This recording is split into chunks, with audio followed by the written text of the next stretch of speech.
Pendant très longtemps, la santé a été vue comme unidimensionnelle, c'est-à-dire qu'être en bonne santé, c'était ne pas souffrir de maladie ou de handicap. Qu'est-ce que c'est pour vous d'être en bonne santé?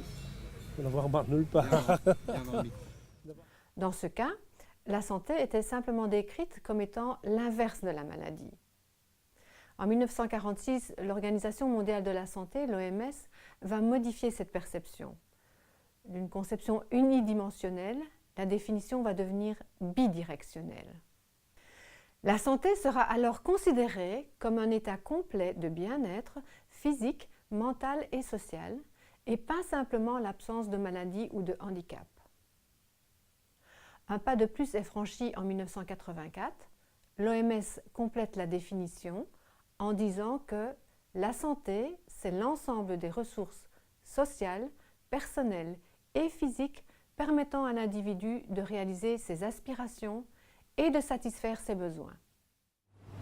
Moi, je pense que c'est déjà être heureux, donc au niveau psychologique. Ouais. Se sentir bien dans sa peau. Et puis ne pas aller chez le médecin trop régulièrement.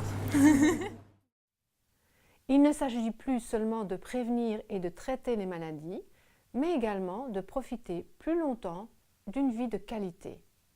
Nous reviendrons sur ces notions de bien-être et de qualité de vie dans la séquence 4 de ce module.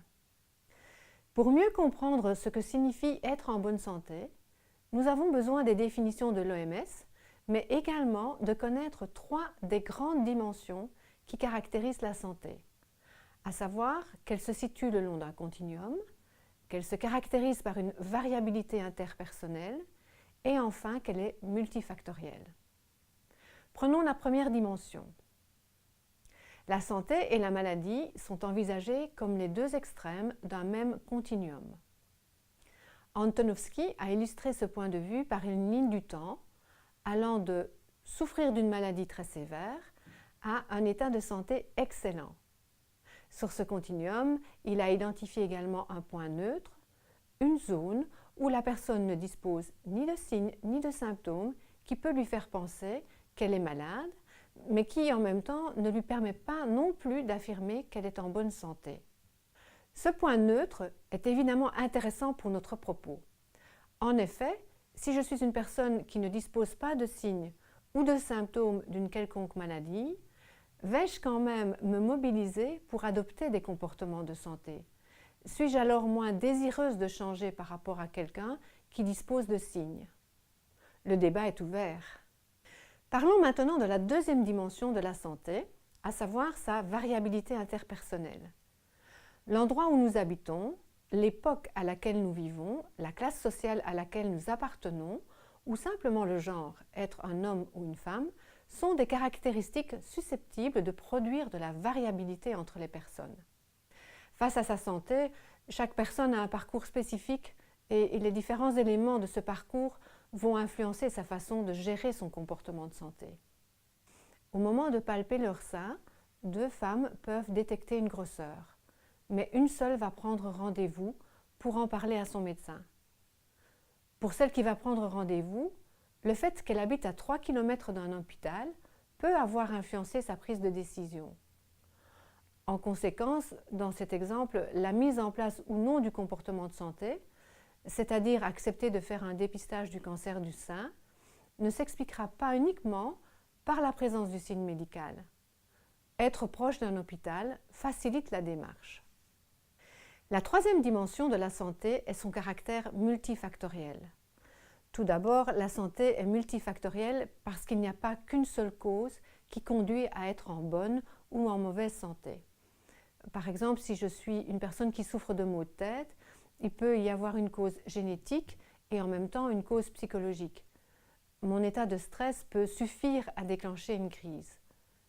Pour traiter mon mal de tête, je dois donc prendre en considération au minimum ces 2 causes.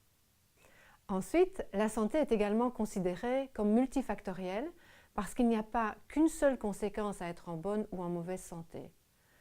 Par exemple, Madame X sait qu'elle doit réduire sa consommation de sucre. Son médecin traitant lui a déjà dit à plusieurs reprises qu'elle était à risque de devenir diabétique. Madame X est caissière dans une grande surface. Depuis quelques semaines, elle vit plusieurs restructurations. cette situation est stressante, ce qui a pour conséquence d'augmenter sa consommation de grignotage, de sucreries, plutôt que de la réduire. Cette situation professionnelle stressante fait qu'elle se sent fatiguée et pour tenir le coup, elle a aussi tendance à manger plus. Nous voyons à travers cet exemple que Madame X traverse différents événements de vie qui ont pour conséquence de l'éloigner d'un état qui est d'être en bonne santé. Afin de résumer la première séquence de ce module, il nous paraît intéressant de retenir que la santé ne se réduit pas à une absence de maladie. C'est avant tout un état complet de bien-être physique, mental et social. Elle fait appel à des ressources sociales, personnelles et physiques qui permettent à la personne de s'épanouir. Il semble aussi que pour être en bonne santé ou pour rester en bonne santé, nous disposons de signes tels qu'une boule au sein ou de symptômes tels que de la fatigue. Face à ces signes ou à ces symptômes, nous avons la possibilité de mettre en place ou non des comportements de santé pour les gérer. Ceci fait l'objet de la séquence suivante.